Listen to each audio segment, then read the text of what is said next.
नमस्कार दोस्तों, एक बार मैं फिर से स्वागत करता हूं आप सभी लोगों का आपका अपने यूट्यूब चैनल गुरुवर जी के में। जी हाँ, तो एक बार मैं फिर से हाजिर हूं आप लोगों के लिए लेकर एक नई जानकारी। जैसा कि आप लोग जानते हैं कि सेंट्रल इंडस्ट्रियल सिक्योरिटी फोर्स यानी कि CISF में कांस्टेबल फायरमैन की भर्ती निकली हुई है। जी हाँ, ये कांस्टेबल GD की भर्ती नहीं, ये जो SSC GD के माध्यम से कराई जाती है, यह कांस्टेबल फायरमैन की भर्ती है। क्योंकि आप लोग जानते हैं कि यह एक इंडस्ट्रियल फोर्स है, यानी कि जहाँ पे औद्योगिक क्षेत्र होता है वहाँ पे यह काम करते हैं। तो जहाँ पे भी औद्योगिक क्षेत्र होता है, जहाँ पे भी कारखाने होते हैं, तो आप लोग जानते ही हैं कि वहाँ पे आग उग लगने का खतरा ज़्यादा रहता है। तो इसलिए इस फोर्स में स्पेशल भर्ती होती है फायरमैन की। तो यह उसी फायरमैन के संदर्भ में भर्ती निकली हुई है। आज हम इस वीडियो के माध्यम से संपूर्ण जानकारी प्राप्त करेंगे इस फॉर्म के बारे में कि कौन कौन इस फॉर्म को भर सकता है, एलिजिबिलिटी क्राइटेरिया क्या होनी चाहिए, एजुकेशन क्वालिफिकेशन क्या होना चाहिए, एज क्या होना चाहिए, हाइट क्या होनी चाहिए, चेस्ट कितनी होनी चाहिए, सभी जानकारी हम इसके माध्यम से आज प्राप्त करेंगे। सबसे ज़रूरी चीज़ ये है कि जो कांस्टेबल की जो भर्ती निकली हुई है ये केवल मेल कैंडिडेट्स के लिए है। जी हाँ, इसमें फीमेल फॉर्म नहीं डाल सकती हैं, केवल पुरुष इसमें फॉर्म डाल सकता है। यदि फॉर्म भरने की तारीख की बात करें तो ये आज से फॉर्म भरा जाना प्रारंभ हो गया है, यानी कि लिंक खुल गया है, तो आप जाके फॉर्म भर सकते हैं। यानी कि 29/1/2022 से लेकर 4 मार्च 2022 तक आप इस फॉर्म को भर सकते हैं। यानी कि आपके पास संपूर्ण फरवरी पड़ा हुआ है इस फॉर्म को डालने के लिए। लेकिन आप लोग बहुत अधिक देर मत कीजिएगा। यदि आप लोग इच्छुक हैं इस फॉर्म को डालने के लिए तो आप जल्दी ही इस फॉर्म को भर दीजिएगा। क्योंकि मैं देखता हूं कि बहुत सारे कैंडिडेट अंतिम दिन का इंतज़ार करते हैं। जैसे लगता है कि उनके पंडित बाबा बताए हैं कि वो शुभ मुहूर्त है, आप लोगों का अंतिम दिन फॉर्म भरेंगे तो आप लोगों का सिलेक्शन हो जाएगा। और होता यह है कि एक हफ्ते पहले ही, यानी कि फॉर्म लास्ट डेट के एक हफ्ते पहले ही ये सर्वर डाउन हो जाता है। उसका तो कूदते हैं इधर उधर, फॉर्म ही नहीं भर पाते हैं, कई बार समस्याएं आ जाती हैं। तो यदि फॉर्म भरना है तो थोड़ा सा सक्रिय रहिए। आप लोग नौजवान हैं, नए लड़के हैं, नया खून है, फॉर्म भरिए, तुरंत फॉर्म भर दीजिए। जैसे ही फॉर्म आया वैसे ही भर देना चाहिए एक हफ्ते के अंदर, यदि कोई समस्या ना हो तो। यदि हम पे स्केल की बात करें तो इसका जो पे स्केल है वो लेवल 3 का है, यानी कि 21,700 से लेकर 69,100 रुपये तक इसमें आपका पे स्केल है। इसका बहुत बढ़िया पे स्केल है, कोई कम नहीं है। सिपाही का जितना वेतन होता है उतना ही वेतन आपको इसमें भी मिलेगा। हो सकता है कि कुछ और भी आप लोग को बढ़ा चढ़ा के मिले इसमें। यदि बात करें फॉर्म भरने का तो यह केवल ऑनलाइन माध्यम से ही फॉर्म भरा जाएगा। इसके यानी कि CISF के आधिकारिक वेबसाइट पे जाके आप लोग को फॉर्म भरना है। ये ऑफलाइन फॉर्म नहीं डाला जाएगा। आप लोग ऑफलाइन फॉर्म मत डालिएगा कहीं पे भी, क्योंकि बहुत ज़्यादा फ्रॉड हो रहा है आजकल। हो ये रहा है कि बहुत सारी ऐसी संस्थाएँ हैं, बहुत सारे ऐसे फ्रॉडिया लोग हैं जो पता लगाते हैं कि कौन सी वैकेंसी आने वाली है, और वैकेंसी आने वाली रहती है उसके 10 दिन पहले या 15 दिन या फिर 1 महीने पहले ही अपना फॉर्म निकाल देते हैं वो ऑफलाइन या ऑनलाइन, और कहते हैं कि भरो, और उसमें ज़्यादा से ज़्यादा पैसे ले लेते हैं और उसके बाद गायब हो जाते हैं। तो आप लोग को ऐसा नहीं करना है। जब भी फॉर्म भरिए तो आधिकारिक वेबसाइट पे जाकर फॉर्म भरिए, या फिर कुछ एप्लीकेशंस भी हैं जैसे कि सरकारी रिजल्ट हो गया, वो भी आपको आधिकारिक वेबसाइट पे ले जाके ही फॉर्म भरवाता है। तो उसके माध्यम से भी आप लोग फॉर्म बड़े आराम से डाल सकते हैं, इधर उधर भागने की आवश्यकता नहीं है। यदि हम बात करें सिलेक्शन प्रोसेस की, इसमें सिलेक्शन कैसे होगा और क्या क्या आपको करना होगा, तो सबसे पहले आपका फिजिकल एफिशिएंसी टेस्ट होगा, यानी कि PET होगा, जिसमें कि दौड़ और देखा जाएगा आपका। फिर फिजिकल स्टैंडर्ड टेस्ट, जिसमें आपका हाइट और चेस्ट नापा जाएगा। और फिर आपका रिटन एग्ज़ाम होगा जो कि OMR या फिर कंप्यूटर बेस्ड होगा। यानी कि अभी निर्धारित नहीं किया गया है कि ऑनलाइन होगा फिर या ऑफलाइन होगा, लेकिन आप लोग को ऑब्जेक्टिव टाइप्स के प्रश्न आएंगे। 4 ऑप्शन रहेंगे, एक प्रत्येक क्वेश्चन में 4 ऑप्शन रहेंगे, जिसमें से एक सही रहेगा, जिसे आप लोग को सही करना होगा। और फिर टेस्ट के बाद आप लोग का डॉक्यूमेंट वेरिफिकेशन होगा, फिर आपका मेडिकल एग्जामिनेशन होगा, फिर आप लोग का सिलेक्शन हो जाएगा इसमें। यदि बात करें सिटीजनशिप की तो आपको भारत का नागरिक होना चाहिए, यानी कि जितने भारत के नागरिक हैं केवल वही इस फॉर्म को डाल सकते हैं। यहाँ पे देखिए ये दिया हुआ है प्रत्येक स्टेट, यानी कि भारत के प्रत्येक राज्य के जितने पद निकाले गए हैं, जितने पोस्ट हैं, ये सभी उसका विवरण है। तो आप वीडियो रोक कर आप पदों को देख सकते हैं कि किस किस राज्यों में कितने पद आए हुए हैं। यदि टोटल पदों की बात करें तो यहाँ पे देखिए जर्नल वालों के लिए 489, EWS के लिए 113, SC के लिए 161, ST के लिए 137 और OBC के लिए 249 हैं। यानी कि कुल पदों की संख्या जो है वह 1149 है। यदि बात करें एलिजिबिलिटी क्राइटेरिया की, यानी कि आपकी योग्यता क्या होनी चाहिए इस फॉर्म को भरने के लिए, तो सबसे पहले हम देखते हैं एजुकेशन क्वालिफिकेशन। तो आपके पास इंटरमीडिएट का सर्टिफिकेट होना चाहिए, यानी कि आपको इंटरमीडिएट यानी कि 12वीं का परीक्षा पास होना चाहिए, वो भी साइंस स्ट्रीम से। यानी कि आपको विज्ञान वर्ग में इंटरमीडिएट पास चाहिए, यानी कि इंटरमीडिएट में या तो आपका पीसीएम होना चाहिए या तो पीसीबी होना चाहिए, यानी कि फिजिक्स केमिस्ट्री मैथ या फिर फिजिक्स केमिस्ट्री बायो के साथ आपको इंटरमीडिएट पास होना चाहिए, वही इस फॉर्म को डाल सकता है। यदि बात करें एज लिमिट की, तो एज लिमिट जो इसमें है वह 18 से 23 साल है, यानी कि आप यदि 18 साल से 23 साल के बीच में हैं तो इस फॉर्म को डाल सकते हैं। सबसे महत्वपूर्ण बात यह है कि यदि आपका जन्म 5 मार्च 1999 से लेकर 4/3/2004 के बीच में हुआ है तो आप इस फॉर्म को डाल सकते हैं। यदि 4/3/2004 के बाद आपका जन्म हुआ है या फिर 4/3/1999 के पहले यदि आपका जन्म हुआ है तो आप इस फॉर्म को नहीं डाल सकते हैं। यदि बात करें कुछ छूट की, तो देखिए कुछ वर्ग के विद्यार्थियों को छूट भी दिया गया है, जैसे कि सभी परीक्षाओं में या सभी फॉर्म में दिया जाता है। तो यहाँ पे SC ST के लिए 5 साल की छूट दी गई है और OBC के लिए 3 साल की छूट दी गई है इसमें।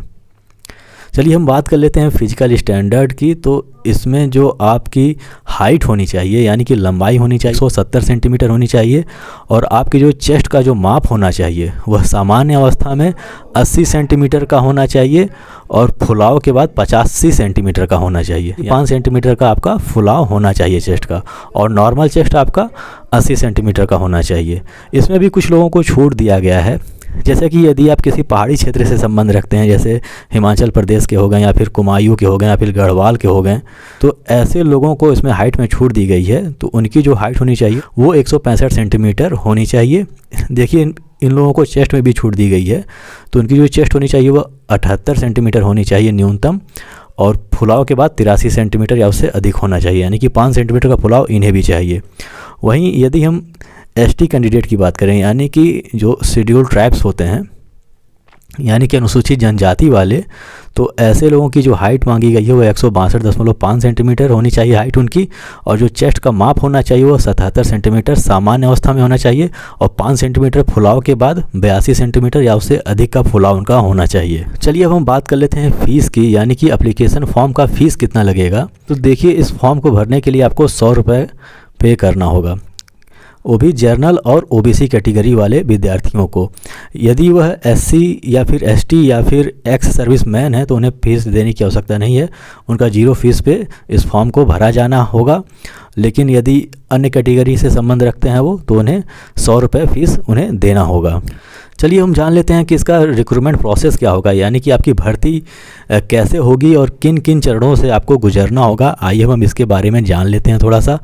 तो सबसे पहले आपका इसमें फिजिकल एफिशिएंसी टेस्ट होगा, यानी कि PET, यानी कि सबसे पहले आप लोगों का दौड़ कराया जाएगा, जो 5 किलोमीटर का दौड़ होगा और 24 मिनट में आप लोगों को पूरा करना होगा।